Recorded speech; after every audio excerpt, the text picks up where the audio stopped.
My name is Patty Bernard. I'm a member of the Nevada Women's History Project. Today is Saturday, March 4th, 2017.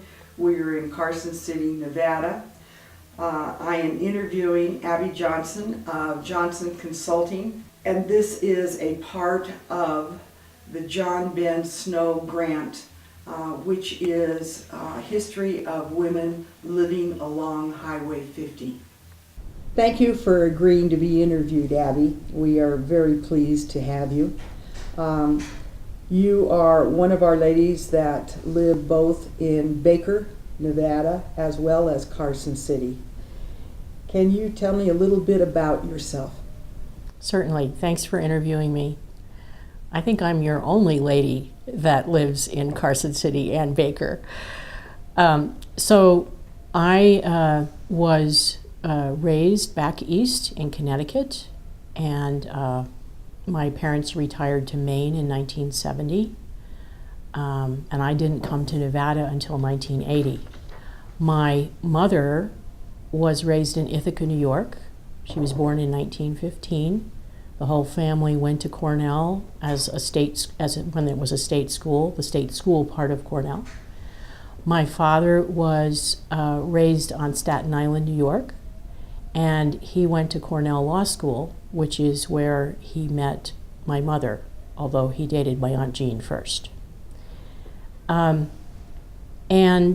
my father was a New York State Senator in the 1930s and 40s. So I have a bit of political blood in my veins.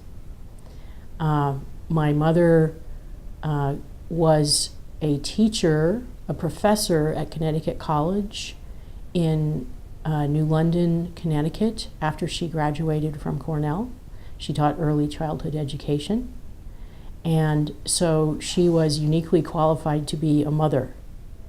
But she and my dad, who didn't get married until 1943, had a really hard time having kids. So I am an only child, and I was born in 1953, 10 years after they were married. So I am a wanted child, and that has been kind of a theme in my life. I graduated, I went to prep school. I went to Abbott Academy in Andover, Massachusetts. And then I went to Kirkland College in Clinton, New York. Kirkland was a creature of the 1960s, flourished in the 70s, and then was killed by the same people that created it, Hamilton College. And so now Hamilton is a co-ed college. So Kirkland had a brief but vibrant life as a women's college. After Kirkland College, I majored in philosophy and political science, which has sort of carried through in the rest of my life. I moved to Boston to get a job in the real world, and it was a bad time for job hunting for young people, kind of like it is today. And after getting an offer to work for Diety Diapers for a diaper service in customer service, I, who had never held a baby, desperately looked for something else and found a job in the insurance industry. And this was about what year? So I graduated from Kirkland in 1975. I was hired at Insurance Services Office in September of 1975. And I started out as a clerk checking insurance policies. This was before computers. So the agents would write the policies, and our job as a rating bureau was to check and make sure they'd done everything correctly. We were held to standards equivalent to the perfection of a computer. And so quality control was a big deal. That turned out to be even more of a big deal when in 1977, I was promoted to be a supervisor at the age of 23, supervising the personal lines department, which was a room full of clerks with rubber stamps. And I was the youngest person in the commercial lines, in the personal lines department. I supervised, most of the people were way older than I was. But it was wonderful management experience. It was trial by fire, and making sure everybody was checking their policies and communicating with the agents effectively. But it really wasn't what I wanted to do. So in 1979, December 31st, I made a New Year's resolution that I would volunteer for a presidential campaign in 1980. I was on a public bus in Boston, and I found a lucky dollar, which I still have today. I thought it was like maybe a turning point in my life. Turned out it was. I looked at all the candidates, and they all had state offices in Boston, and I decided to volunteer for John Anderson for president. And John Anderson at the time was a Republican. He was a congressman from Rockford, Illinois, and he was essentially a fiscal conservative but a social moderate. This was the election that ended up being between Jimmy Carter, the incumbent, and Ronald Reagan. And so some Republicans were looking for an alternative to Reagan that would be a more moderate alternative. And a lot of Democrats were looking for a place to go that wasn't Jimmy Carter. So I just volunteered nights and weekends and just absolutely loved it. The political blood in my veins was coursing. And then what happened was in March of 1980, Anderson came in second in the New Hampshire primary. And that was a big deal. And then he did well in Massachusetts too. And so in March, it was clear that this was going to be a real campaign. And the Massachusetts campaign staff became the national presidential campaign staff. So I had the opportunity to join a national presidential campaign. So I did. I quit my job. I had money in the bank. I was single. And so I volunteered as a staffer, going from state to state on the East Coast. But I kept saying, send me out west. I've never been out west. And so eventually in June, they sent me to New Mexico for 4 days, and then Nevada for the summer of 1980, to northern Nevada. So I came in June of 1980. The Reno airport was under construction, no surprise. That's an easy thing. You could say that almost any time. But it was very under construction.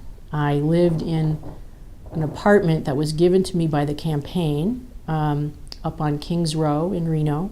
Had a wonderful view of the city. They had put basic, a bed and a dresser in it, not much more. They paid my Raley's bill, and eventually they paid my rental car bill, because eventually John Anderson came in with 7% of the national vote. But what happened was he started out as a Republican, but then when he realized he couldn't get the nomination, he became an independent. So he morphed into a third-party candidate. And what were some of the duties that you were expected to do? In Reno, I helped Orland Outland, who was the Northern Nevada coordinator. And Orland anchored the office in Reno. It's now in Midtown. And I was asked to go out into the rural areas and I could not get signatures myself to get Anderson on the ballot in Nevada, but I distributed the petitions that other people could use to collect signatures, to get notarized signatures, to get Anderson on the ballot. So that was the mission, was to get him on the ballot as a third-party candidate. So the first time I went to rural Nevada, I drove out 80 and back 50 is the short way to say that. But I went to the Valmy power plant because Mr. Anderson's, Congressman Anderson's wife, let's see, what's the connection here? There was a family connection. So I went to the Valmy power plant. I think her sister was married to an engineer who was building the Valmy power plant. So that was interesting. Pumpernickel Valley, who knew? And went out to Elko, met people along the way. I had gotten, when I was in Reno, I had started to meet some of the people who were with Citizen Alert. Anderson was opposed to MX, and so was Citizen Alert. So I kind of did my groundwork and tried to find out people in rural areas that I should talk to, and I did that.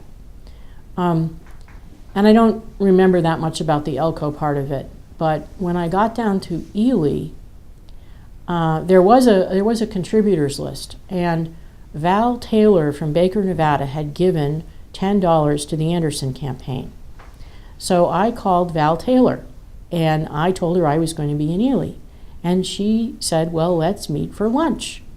We had lunch at Eva's in Ely, and Val asked me what I was doing for the weekend, which was 4th of July weekend. And I said, I don't know. She said, why don't you come to Baker? It's beautiful in Baker. So, single, 27, money in the bank, I went to Baker for the weekend. And keeping in mind that the farthest west I'd ever been before was Michigan, and then 4 days in New Mexico, I discovered this amazingly beautiful spot. I stayed at the Silverjack downtown, and I explored what is now Great Basin National Park, but at the time was the Forest Service maintained area. I did the caves and hiked to the bristlecones and to the cirque at the base of Wheeler Peak. I went to Home Farm, the School of the Natural Order, for what is sort of like a Thanksgiving celebration. Val is connected with the School of the Natural Order, and just explored the area, and that was sort of the beginning of my my serious romance with Baker, Nevada. The other part of that is I knew enough about the MX project that I understood that there were going to be racetracks made of concrete and railroad tracks in these amazingly spectacular valleys that were essentially untouched other than the road I was on. And that just, it touched me deeply that I was looking at things the way they'd been forever, and that this ill-conceived project could destroy all that. And so that's when, even after the Anderson campaign was over and I went back to Boston, I still had Nevada in my heart. And when Citizen Alert asked me if I wanted to come back to Nevada to be an organizer to fight deployment of the MX missile in Nevada and Utah, I said yes. The adventure continued. So you then, I'm assuming this is about 1980, 81? It's 1980. I moved permanently to Nevada in November of 1980, and I started working for Citizen Alert. And that continued until when? Oh, I worked for Citizen Alert until February of 1984, when I got a real job with the state of Nevada, Governor's Office of Community Services, working for Linda Ryan on the Community Development Block Grant Program for the rural parts of the state. And in your job, you did what? As manager, program manager, and then manager of the Community Development Block Grant Program, we gave out federal funds to small rural communities for different kinds of community development projects, water systems, wastewater systems, senior centers, a fire shed for the fire truck. And in the course of that job, I learned so much about rural Nevada, and I met so many wonderful people, and it really, I've kept some of those connections. And I live in rural Nevada part-time, and so that's all part of my interest in rural community development, which I distinguish from economic development, which I consider to be different. Community development is making sure that the building blocks of the community are there for economic development to occur. But if you don't have a good water system and sewer system, and you don't have clean water and safe water and a community center and a senior center and the things that the community needs to exist and function effectively, those are the building blocks that really that are my passion. Were there or was there any part of the state that demanded more of your services?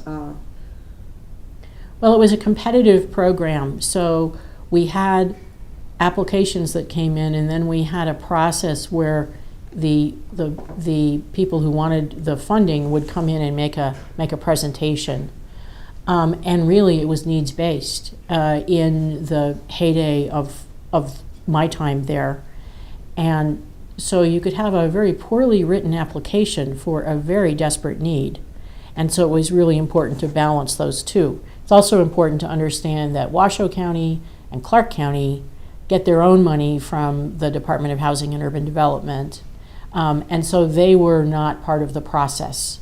Actually, Washoe County was a little bit for the really rural areas, but the cities, that was a separate thing. We weren't involved in that.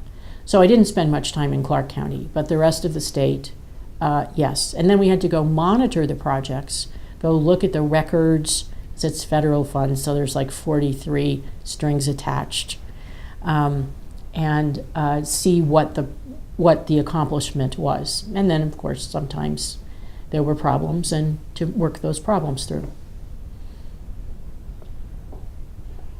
That takes us up to about 1989. And then you went into consulting. Yes. My son, Wheeler Joseph Copperthwaite, was born in 1988. And I realized that it was not going to be practical for me to work full-time and be a full-time mom. That was too much of a conflict, because I would be a full-time mom, because once you're a mom, you are a full-time mom, no matter what you do. So I tried to sort of reinvent myself, and I worked part-time on the CDBG program, and then I transitioned to being a consultant. So my first job as a consultant was working for Frankie Sue Del Papa, who was Secretary of State, helping to manage the grant process for the Nevada 125th Anniversary Commission. The license plates that they struck to raise money for the 125th anniversary celebration, there was money raised for a grant program. And I contacted Frankie Sue and said, well, who's managing your grant program? And she said, well, my secretary and I are. And I said, gosh, that's a lot of work. So that was my first job, my first consulting gig. And there was a commission. You probably have interviewed some of the people that were on it, or, it's a matter of history. And there were all kinds of projects, and we considered them, and the commission directed which one should get money and how much, and I just made sure everything went smoothly. And when did you purchase your house in Baker? Was this in this time frame? No, I did not purchase the house in Baker until November of 2004. I had been, frankly, mooching off friends in Baker and trying to find places to rent when I wanted to go there in the summer, and it was a whole variety of creative solutions for how I could spend more time in Baker. And finally, I decided this has been going on long enough. I have put down roots, I just don't have a place. And so I started to look and found a place in downtown Baker, just north of the road to the park, and it's been great. I have a full view of the mountain, and we're on water and sewer, which transitions interestingly to my work at RCAC, Rural Community Assistance Corporation. They were one of my consulting clients in the 90s and a little bit in the 2000s. And what I did for them was to help rural communities who needed water and sewer systems to work with the federal agencies, the state agencies, the engineer, all of those pieces to actually get a project done.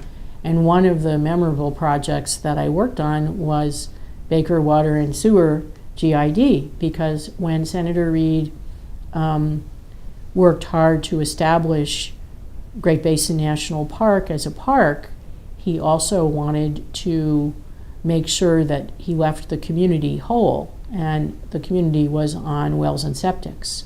And so through USDA Rural Development and the advocacy of Sarah Adler and others, Baker got a water system and a sewer system. So I happily pay my monthly water sewer bill to the Baker General Improvement District every month. And who is Sarah Adler? Oh, Sarah Mercero Adler came to Nevada around the same time I did. She was involved in state economic development. She is the wife of former state senator Ernie Adler.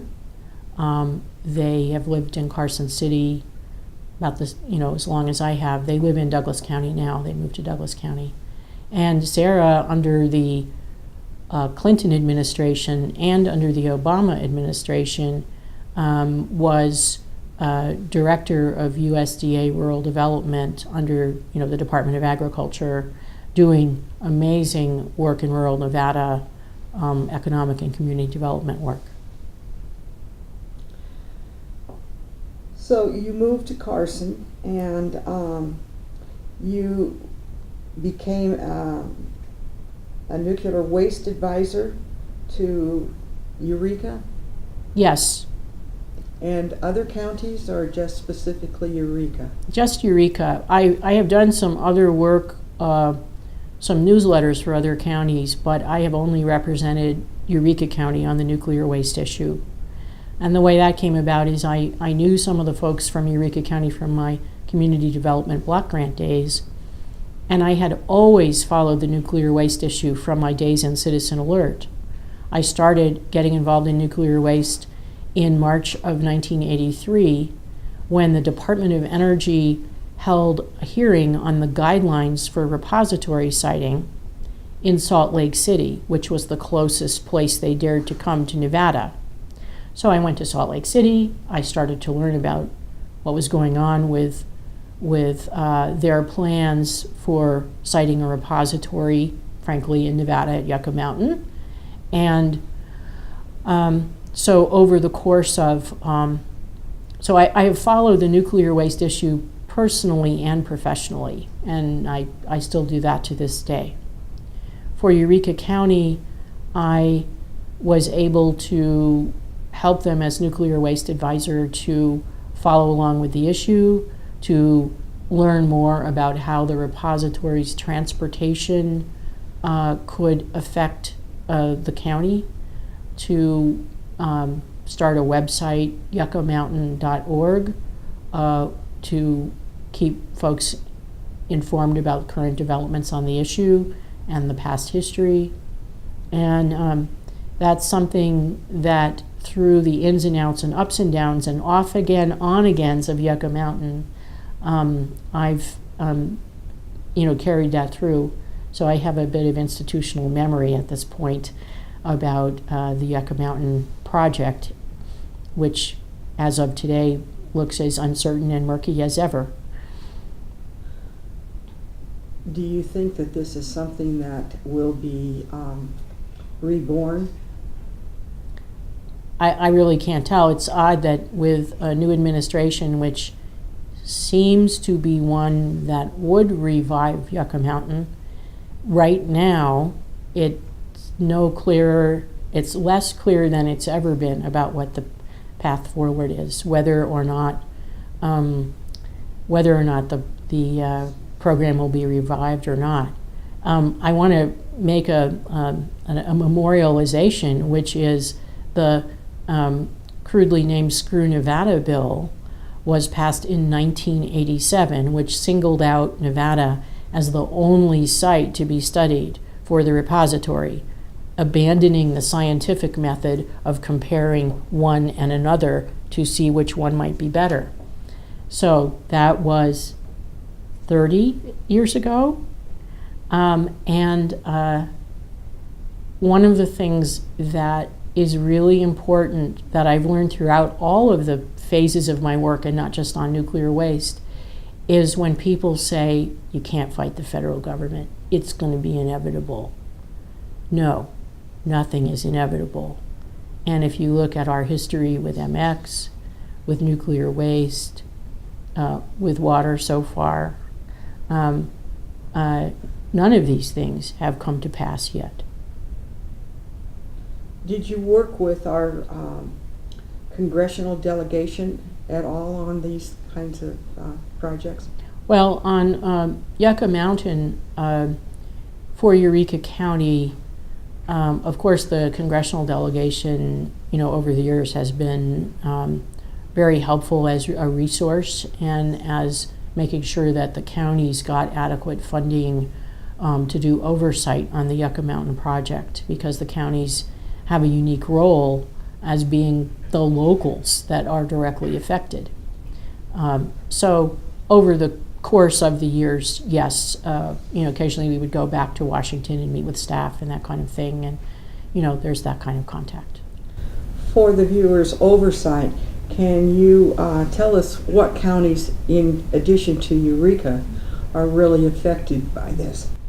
Well, the Nuclear Waste Policy Act, Section 116, talks about affected units of local government. That has been interpreted through the courts and through the Department of Energy to mean Nye County and the 9 counties that are contiguous to Nye County.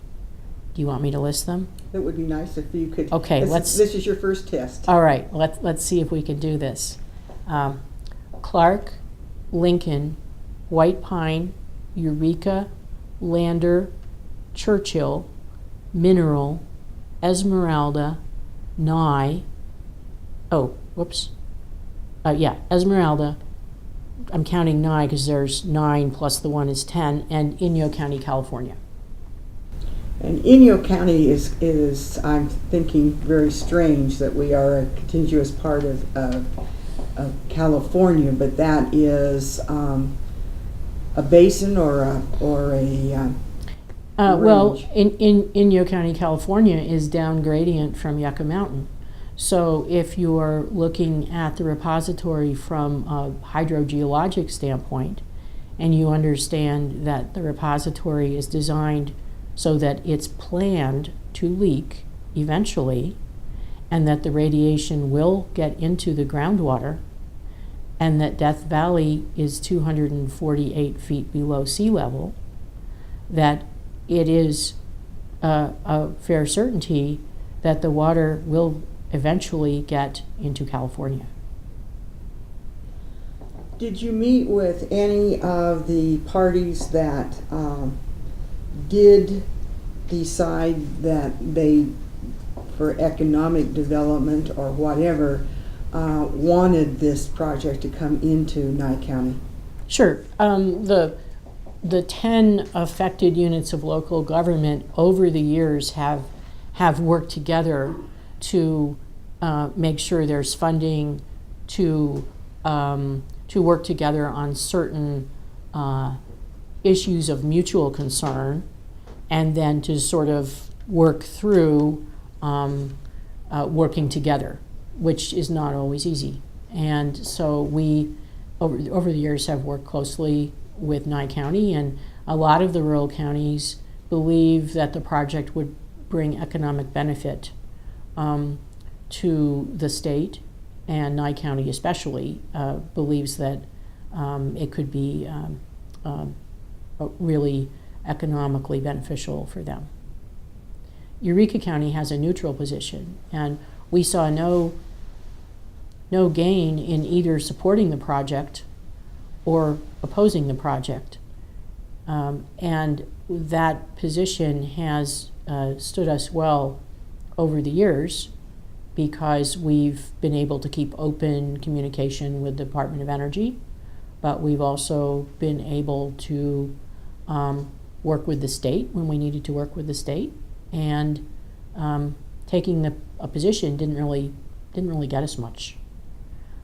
Our approach over the years, excuse me, has been to ask hard questions, and the Department of Energy over the years had a lot of flaws in their planning and in their execution of different phases of site characterization and going through the whole process.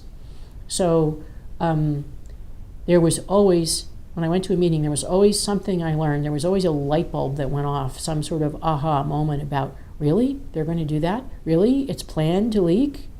Well, how can that be? What do you mean you need drip shields of titanium, and you're not going to put them in until the end of the project in 300 years, and you're going to count on Congress in 300 years to approve procuring that much titanium as a drip shield over the canister to make sure that the water doesn't corrode the canister? Does that sound like a good idea? Does that sound like smart engineering? No, but the whole case that the Department of Energy has on the Yucca Mountain safety case depends on the titanium drip shields in 300 years. And I'm not making this up. That is the plan. So when people are gung-ho about the repository and say, yeah, we need the economics, and just give us enough money and we'll take it, that has to be factored in with the plan itself and the safety itself. Yucca Mountain was originally looked at as being dry and remote and a dumping ground. That's what Nevada typically has been called, as a dumping ground. So what's wrong with putting it there? It's the desert. But actually, the more Department of Energy studied it, the more information came out that, in fact, water was a huge issue, as we see living in the desert, how huge an issue water can be, and that some of the things that they thought were their best qualities, best attributes, turned out to be the worst attributes. I could go on for a long time, but I want to just do one other strand in that, and that is the repurposing of uranium, should it not become a repository, and the water availability. Are you associated in experience with that aspect? Well, my understanding of reprocessing, which they do in France, is that it is a water-intensive process, and it also takes a solid, and in the processing produces both solid and liquid. So there's a couple problems there. I don't think, even if you supported reprocessing, that Nevada would be the ideal place to do that because of our the driest state in the nation. We really have water to use for reprocessing?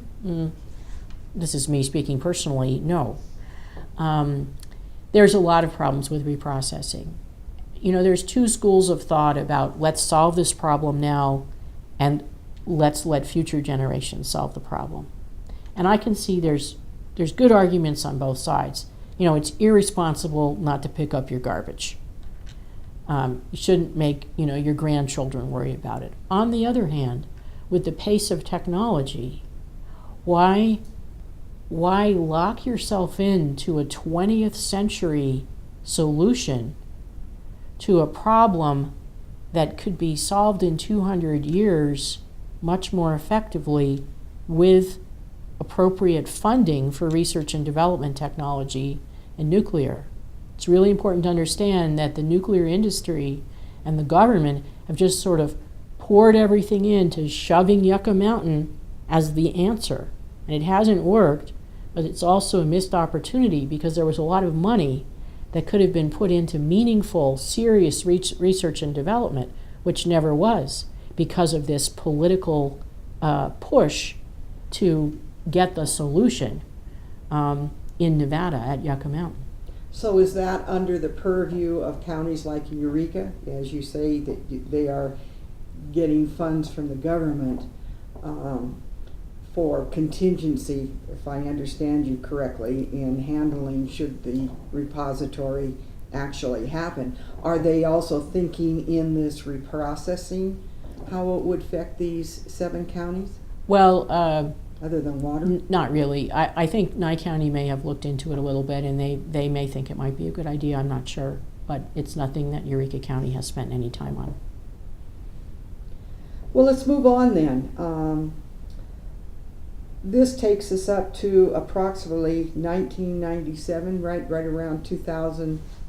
Well, actually about 2005. You're consultant for the environmental services. And a community development director of Eureka. Well, I've been with Eureka since the early 1990s on the Yucca Mountain issue, and then at that time period, they needed some additional assistance related to some environmental reviews. And there was a project called the Mount Hope Project, which is still active but not going forward right now. And I helped Eureka County and worked with their Citizens Committee review that project and interface with the Bureau of Land Management and the other agencies and the mining company. It's a proposed molybdenum project known affectionately and easier to say as Molly at Mount Hope, which is in Diamond Valley. And it's been a project that's had its ups and downs as well. It's currently not active because the company is still seeking funds to go forward with the project. But they got their environmental work done, and Eureka County was involved in that, and I helped with that effort. And this mineral is going to be used for what? So moly is used for strengthening steel.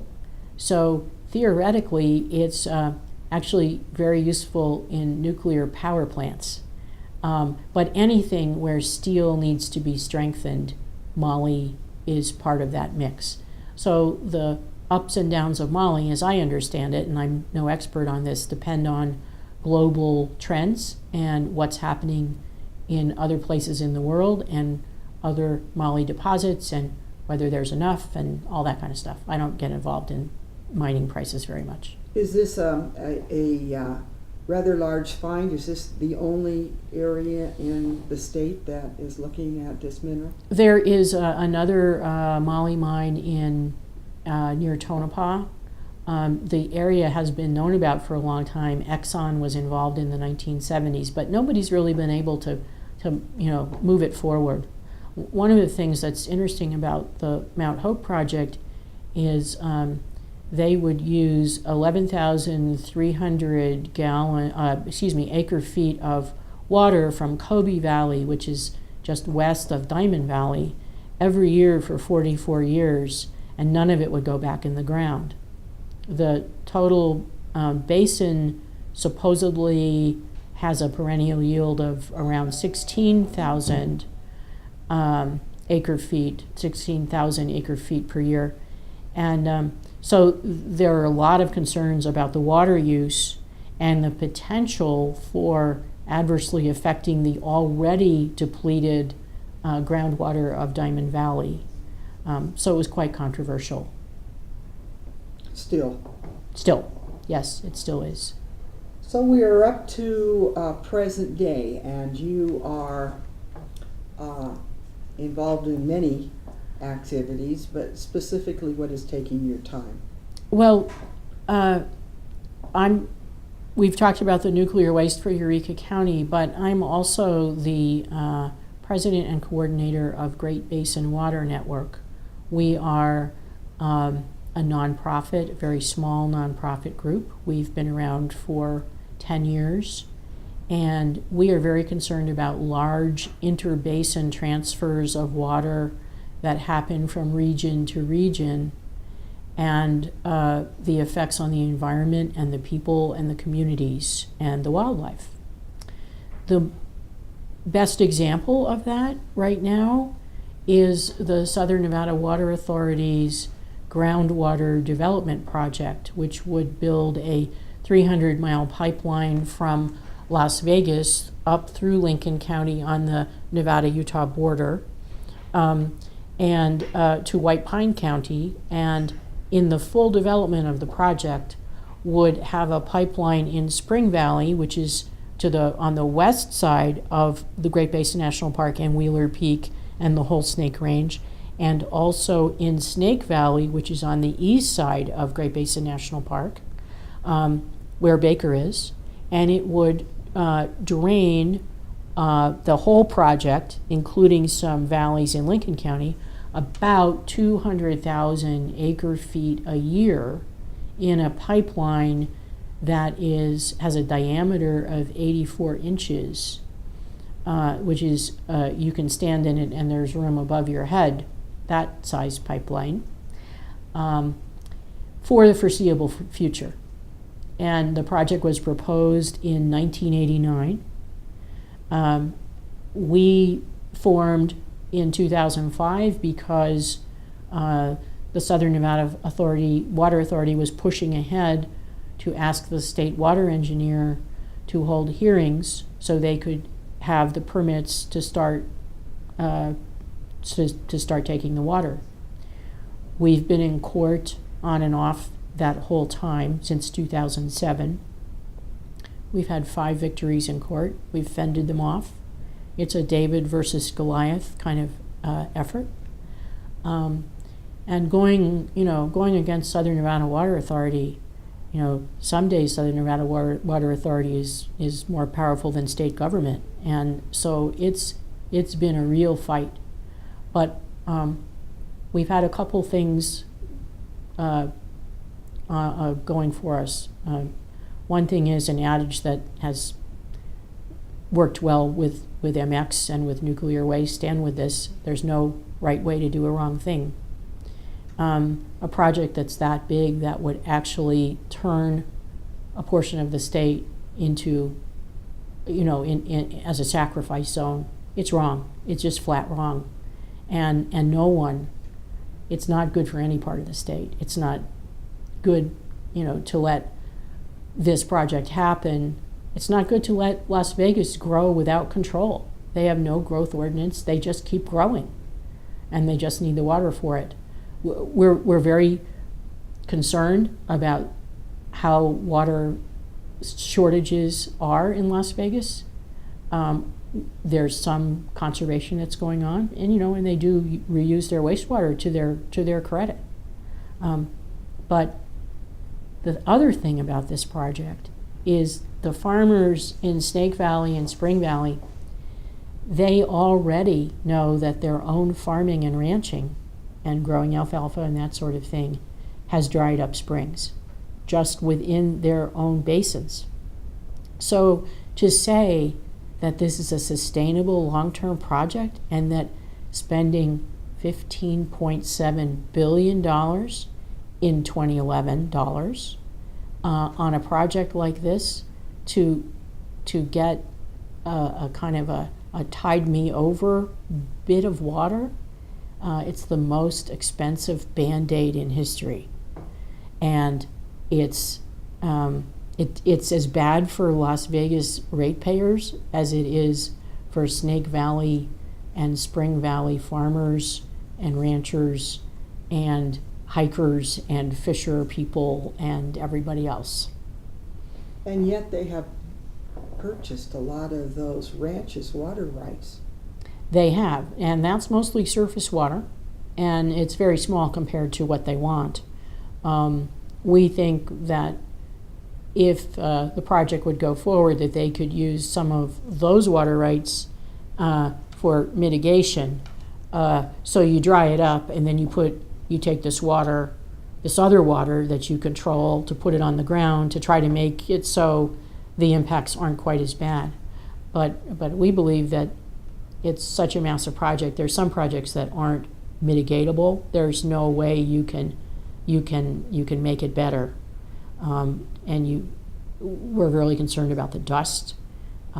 There's a new project in the park. There's a new observatory in Great Basin National Park. It's a remote observatory. It's being used by various universities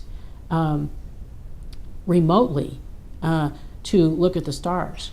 And if the project goes through, and if the valleys dry up, the soil releases the dust because there's no water to hold it down, and the plants die off, and you have dust bowl conditions. So we're cautiously optimistic that even if people don't care about the communities or the people or the wildlife, they may care about the observatory and making sure it still works, because it's an $800,000 investment. So that's taking up quite a bit of your time. Anything else that you are into at this point? Well, I garden when the time is right, and I read. But this Great Basin Water Network work has been fairly all-consuming. That and my consulting work has taken a great deal of my time. So in conclusion, is there a summation of what you think that your contributions to the state of Nevada have been? We haven't talked yet about my work with MX, and I was wondering if we could go back to that before I answer that question. I talked a little bit earlier about how I started on MX, that it was a concern of John Anderson, who was running for president, and then I was recruited by Citizen Alert to come help coordinate the Northern Nevada opposition to MX. And just for your, let's just explain what MX is, because not everybody knows that anymore. So the Air Force proposed, this is in the days of the first Cold War, to put intercontinental ballistic missiles and base them on racetracks in remote valleys in Nevada and Utah. And some of them would have real nuclear warhead missiles, and some of them would be dummies. And this was an idea to still be prepared for nuclear war with the Russians, but not to have as many nuclear missiles, so the Russians wouldn't know which ones were the real ones and which ones were the dummies. And again, I'm not making this up. It would have taken a tremendous amount of water to make the concrete for the whole operation. What it ended up doing, and it reared its ugly head in the late 70s, and I didn't come on the scene until 1980, but it was one, I think, of the first projects that unified the state in a single issue, environmental issues essentially, but it was also economic, of opposition to the federal government, because it was the Air Force. I was involved with Citizen Alert, but Citizen Alert was also part of the Great Basin MX Alliance, which was based in Baker, Nevada. And so in January of 1981, I traveled across the state in Steve Bloomfield's VW van with Marla Painter and a few other luminaries, Susan Orr. And we went to Baker, Nevada, to Joanne Garrett's house, where we had a meeting of the Great Basin MX Alliance. And that's how I met Joanne, my very good friend who passed away in 2013 and who was involved in Citizen Alert and a lot of other things. And I'm sorry you didn't get a chance to interview her. So MX was really probably the top issue, I think, of 1981. It was intense. There was an environmental impact statement process, and we were very involved in the hearings. That's how I learned how to read an EIS and organize on EISs and use an environmental impact statement as an education and organizing tool for explaining to people what the project was and what they could do about it. And that's been that's kind of one of the things that I can do, is to read a document and do the comments, but also do the outreach part and explain to people how to get involved. President Reagan killed the project for Nevada and Utah in October of 1981 after intervention from Governor Waxalt, who was then a senator by that point, right? Yeah. And it was amazing. And of course, that was how it happened, is Reagan killed it because Waxalt asked him to, but it never would have happened if there wasn't this outcry from both states, from all kinds of people. And one of the things that the Great Basin MX Alliance did was it put together the environmentalists, the ranchers, the farmers, the Indians, all together, all in the same room, all worried about this project and setting everything else aside, leaving their other issues and fights and, grazing rights and whatever at the door, and just coming together and working for common purpose on one thing. And that's been a good model that has been useful going forward. It's an organic model. It's not like we go, oh, okay, well, now we need to do this. It just happens. But it happens because these issues are huge. They affect people's lives. They're fundamental. MX was fundamental. It would take away water. It would take away livelihood from rural areas. And it would make us a nuclear bullseye. There's different kinds of bullseyes. Maybe they're not nuclear anymore, but the water bullseye, the Yucca Mountain bullseye, there's a theme here. And so after we won MX, I thought it was kind of an odd feeling to have when you're so young, but I thought that was an accomplishment. It's like I got that done. Not me personally, but to be part of that and to be so involved in that, I felt like it was like, yeah, I can always say I did that.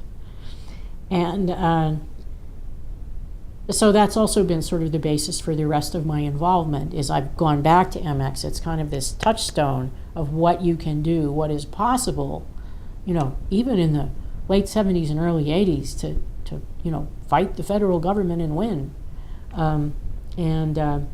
So that's a really important formative kind of lesson and piece of everything that I've done since.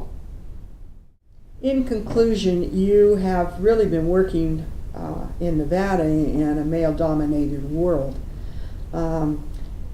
How has that worked for you? And there are many young women, we are Nevada Women's History Project, that would like to get involved, and you certainly have involved yourself over the lifetime. What advice would you give a young woman or a young man in becoming active in their community, when they often say we don't make a difference? I give this a lot of thought because, I just turned 64, so it's really time to turn the reins over to other younger people. And whenever I have the chance, I try to reach out to younger people and get them involved where possible. I think it's really, really important. And I think that organizations that have been around a long time need to do this actively. It's not just, well, nobody called us, so we'll just be us.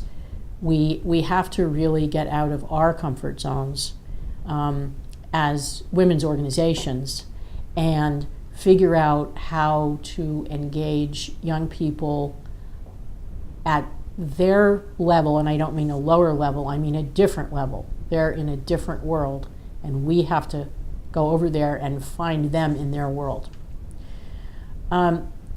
You asked about operating in a male-dominated world, and it's funny because in nuclear waste, there's never a line for the ladies' room because there's so few of us. And when there is a line, I love it because it means there's more women that are getting involved.